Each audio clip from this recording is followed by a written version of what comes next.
Hello guys, welcome back to channel SMK Ignatius Semarang. Dan pada video kali ini kita masih membahas peluang dan kita lanjutkan ke teori peluang. Kalau begitu, mari kita mulai.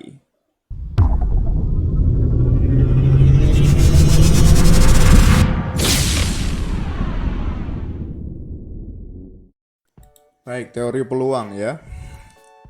Ya, jadi untuk teori peluang ini merupakan irisan daripada statistika dan peluang. Jadi teori peluang ini mempelajari mengenai percobaan acak. Nah, sebelum kita lebih lanjut mempelajari teori peluang, kita perlu mengenal 3 buah istilah. Yang pertama percobaan, yang kedua ruang sampel, yang ketiga itu titik sampel. Nah, apa pengertian ya daripada 3 istilah ini? Yang pertama, percobaan. Percobaan itu semua aktivitas yang bisa menghasilkan sebuah titik sampel. Jadi misalnya kita melempar uang koin atau kita mengocok dadu. Nah, itu masuk dalam percobaan. Kemudian yang kedua, ruang sampel.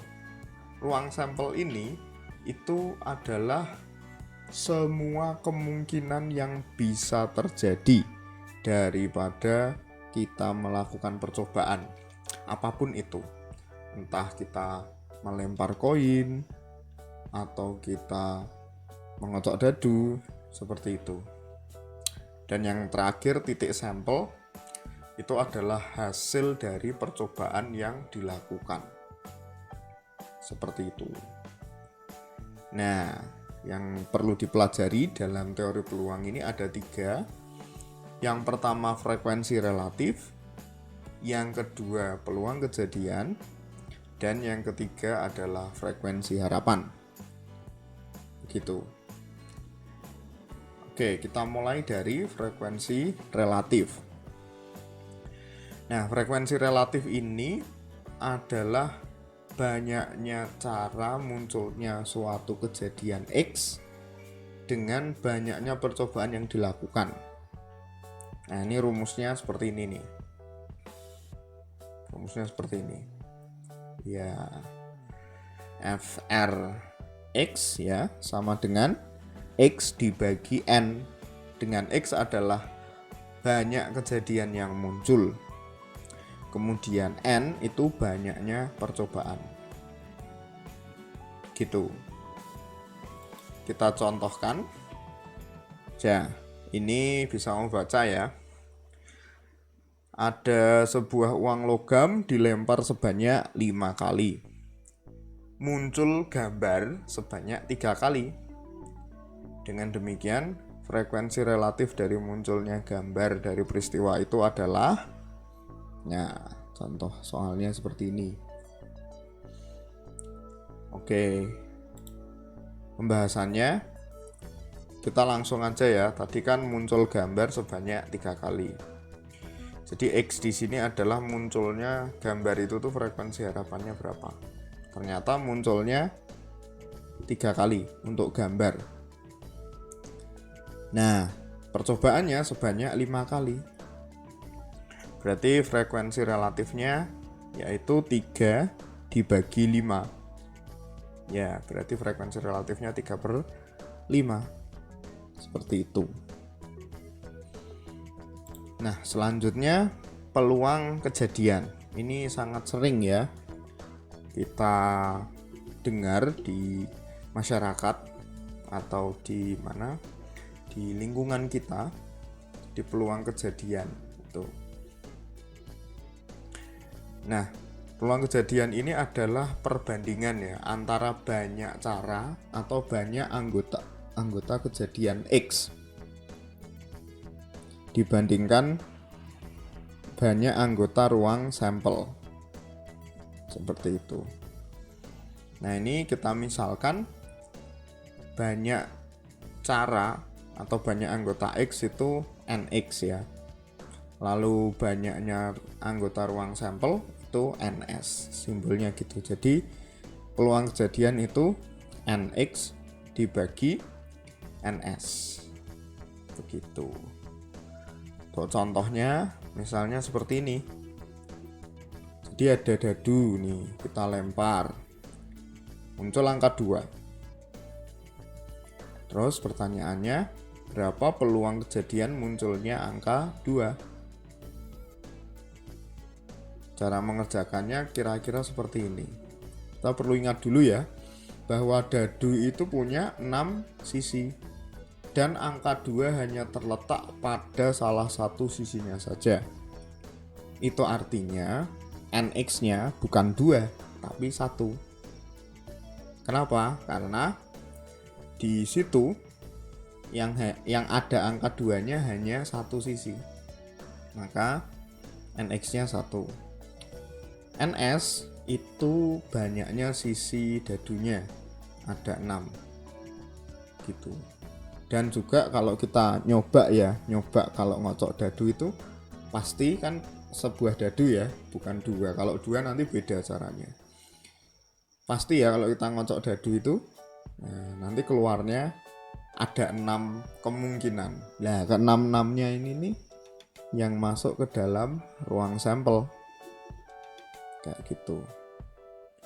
Jadi peluangnya adalah kita tinggal masukkan rumus NX1 itu 1, kemudian dibagi NS-nya 6, jadinya peluang kejadiannya 1/6 gitu. Nah, yang terakhir yakni frekuensi harapan. Nah, ini frekuensi harapan itu banyak kejadian yang diharapkan dapat terjadi pada suatu percobaan. Jadi misalnya gini nih, misalnya ya, dalam suatu kejadian biasanya ini ujian sih, biasanya ujian penerimaan pegawai atau ujian masuk perguruan tinggi negeri gitu. Jadi ada sebuah kampus, ternyata ininya bagus, kampusnya, jurusannya, misalnya yang lagi ngetren sekarang apa ya, teknik informatika misalnya, itu lagi ngetren. Wah, ternyata kampus ini buka 100 pendaftar yang bisa diterima, tapi yang mendaftar itu ada 1.000 orang atau 12.000 orang lah. Ini kita harus apa ya, kalau sekali ujian berhasil ya itu luar biasa, artinya ada faktor lain ya yang bisa masuk ke situ gitu.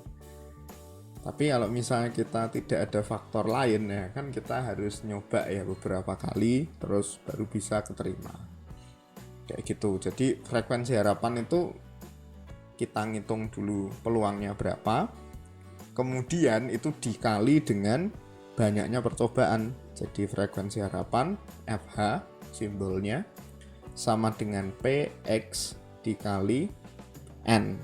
N ini percobaannya. Ya, contohnya adalah permainan monopoli. Ada pemain itu bisa dihukum ya, masuk penjara di permainan monopoli jika mendapatkan angka kembar sebanyak 3 kali. Apabila diberi kesempatan 3 kali, itu kira-kira orang kalau nyoba ngocok itu ada berapa angka kembar gitu frekuensi harapannya. Nah, terus cara ngerjakannya gimana? Cara ngerjakannya seperti ini. Jadi kita perlu ingat dulu dalam permainan monopoli itu diperlukan 2 buah dadu. Dengan demikian ruang sampelnya ada 36. Kok bisa Pak? Ya, kan tadi di contoh sebelumnya saya sudah mengingatkan bahwa dadu itu ada ruang sampel 6 ya. Nah, sedangkan kita di sini memakai 2 buah dadu. Berarti ya tinggal dipangkatkan 2 karena ada 2 buah dadu. Kalau 3 gimana? Ya berarti 6 dipangkatkan 3. Nah, 4 gimana? Ya tadi 6 dipangkatkan 4, begitu seterusnya. Ya. Cuman dalam hal ini karena ruang sampelnya ada 36, itu 2 dadunya. Nah, lalu angka kembar. Angka kembar ini kejadiannya ada berapa toh? Nah, angka kembar kalau kita pakai 2 buah dadu berarti kan kalau ndak keluar 1 sama 1, 2 sama 2, 3 sama 3, 4 sama 4, 5 sama 5, ya 6 sama 6, kan gitu.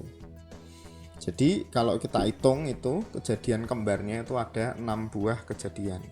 Jadi NX-nya di situ 6. Lalu NS-nya atau semestanya atau ruang sampelnya itu 36.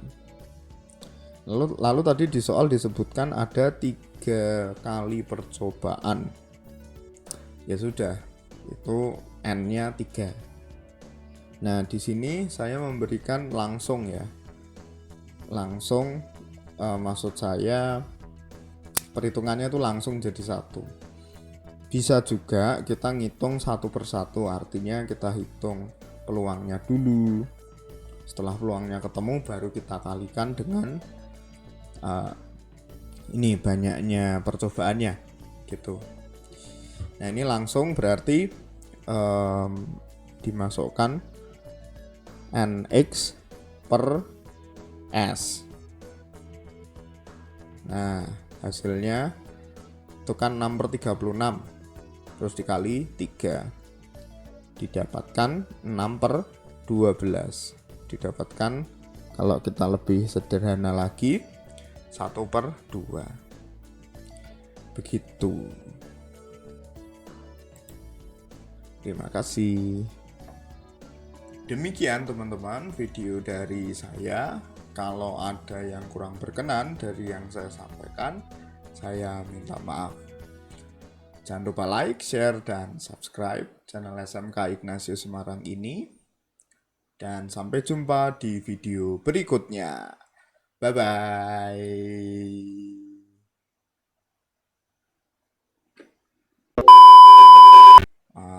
Kalau mata uang atau uang logam seperti ini, nah itu juga apa? Cut.